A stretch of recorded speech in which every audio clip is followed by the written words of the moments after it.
It feels weird trying to start this, but hey there, kiddos. Hope you're all having a good day.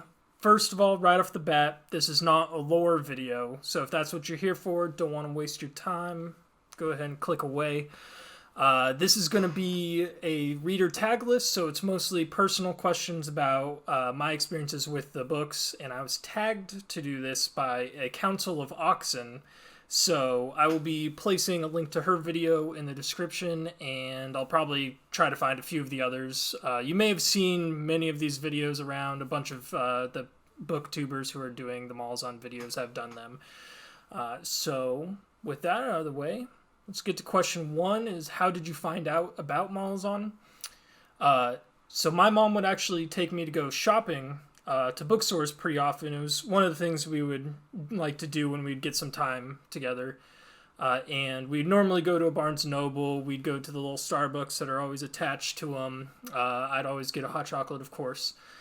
And one of the times that we went, I think I was in 8th grade or so, in the new fiction section, saw House of Chains, and 8th grade me was like, wow, there's a dude getting eaten by dogs on the front. That looks pretty baller. So, you know, I wanted to get it, and my mom was very sweet about trying to get me something if I saw something that I really liked. So we ended up getting it. Nowhere on the book does it say it's the 4th book. It says a tale of on the side here. The back does say a new chapter. I mean, you know, I was 13. I wasn't really paying attention to what all it really said. And of course, the front title page just says House of Chains. And it's not until you get to the second title page that it says Book 4. So, little kid me was reading through, and I really loved the Karsa section, which is the whole beginning of the book, and I thought it was fantastic. But this takes me into question 2, which is describe your experience reading it for the first time. So like I was saying, I really loved the beginning of House of Chains. About the first 200 pages or so, you're following Karsa, brand new character. He's coming down from kind of a sheltered, secluded mountain tribe people, and then experiences the world and discovers magic and stuff as he's going on his little journey. And then after the 200 pages, you start getting into all these other characters who they start talking about stuff like the chain of dogs and things like that without describing them at all. And it really just got to the point where it's like, am I supposed to know what's happening here at all? So, yeah, I looked it up online and found out, oh, hey, it's the 4th book. There's actually 3 other ones. And I really liked the Karsa sections, so I bought the first 3 off of, I think it was really just when Amazon was first becoming popular. I either got them off there or barnesandnoble.com. Not that that really matters, but and honestly, reading Gardens of the Moon, if that was the first book I had read, I would not have actually continued the series, just personally. On rereads, Gardens of the Moon's fantastic. I just was very confused, especially for a young boy. It just wasn't keeping my attention very well. But thankfully, Book 2, Dead House Gates, was very good. I really loved the Chain of Dogs story, and it really made me understand what was going on towards the middle of House of Chains. I didn't actually finish House of Chains before I started the first ones. I figured it out before that, at least, so I wasn't too much of an idiot. And then the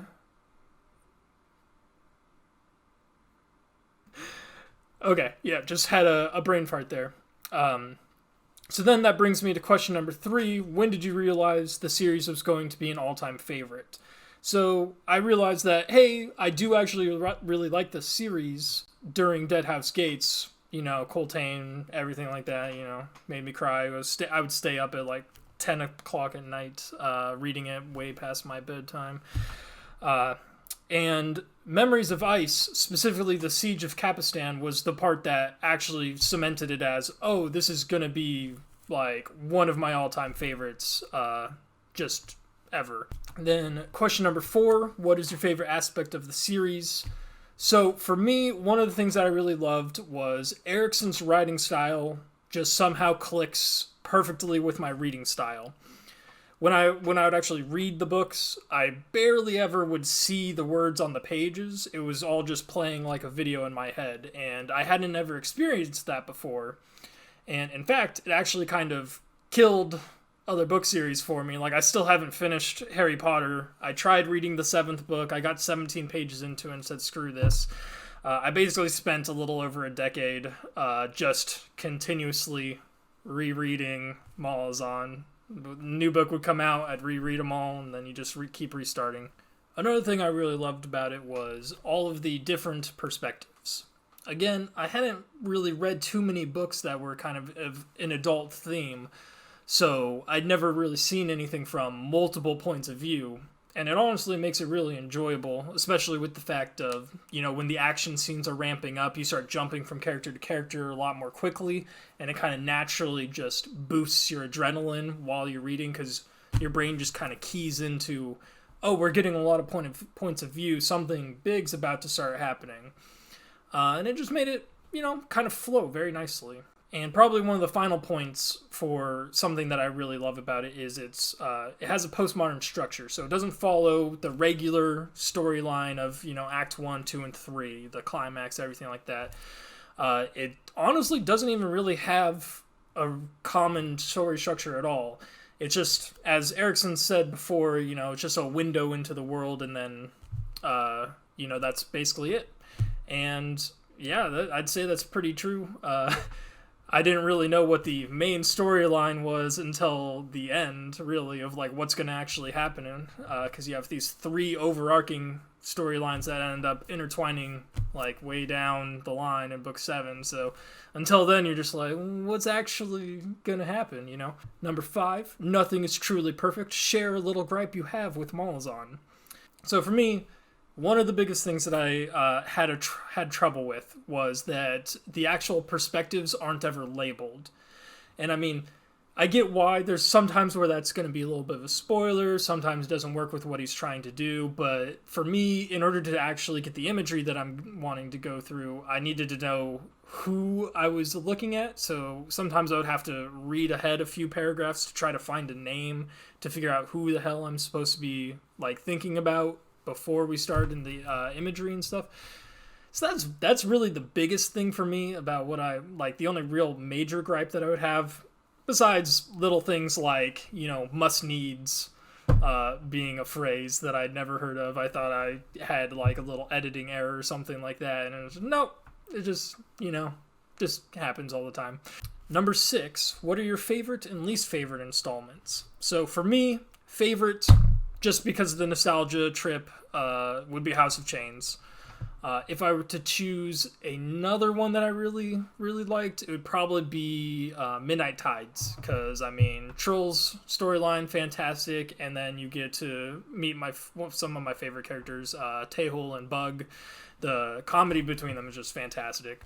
And the probably least favorite would still probably have to be Gardens of the Moon, honestly.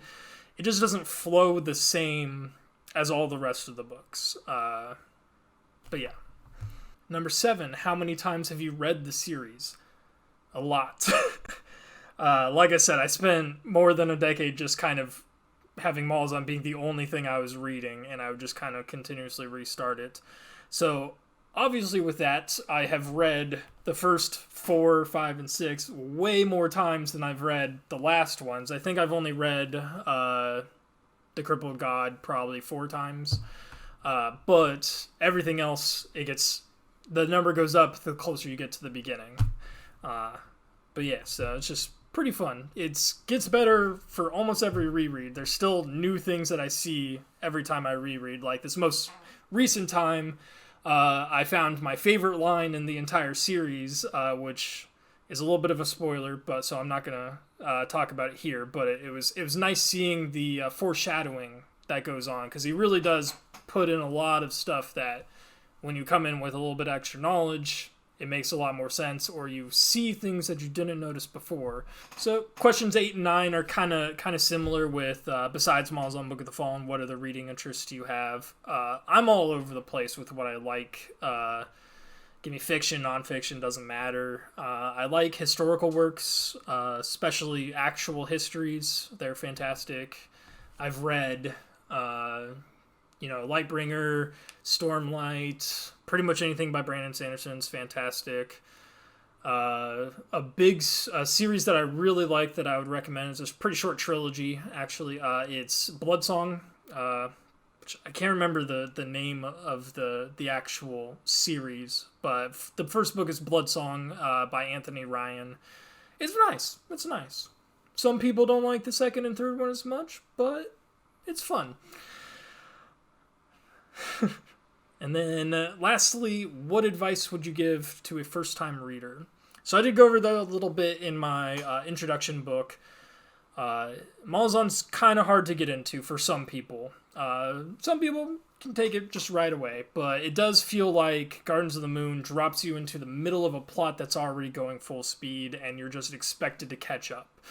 It's a little bit of a struggle for some people, but I would recommend just sticking with it.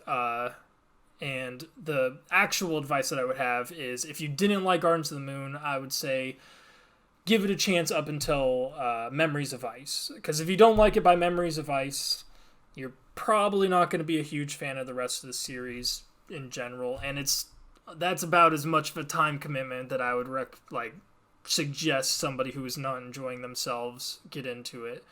Obviously, if you're just not having any fun at all, then, don't continue. But, yeah, it happens. Oh, I forgot to mention at the beginning when I was talking about the story with my mom, I really treasure those moments, and it's very nice to have a series that I love so much have such a nice origin memory with my mom, and I really appreciate everything that she did for me. And it's just great to have something that I love be connected with an experience with my mom. So if you're watching this, I love you, Mom. Hope everybody has a good day. I'll see you later. Bye-bye.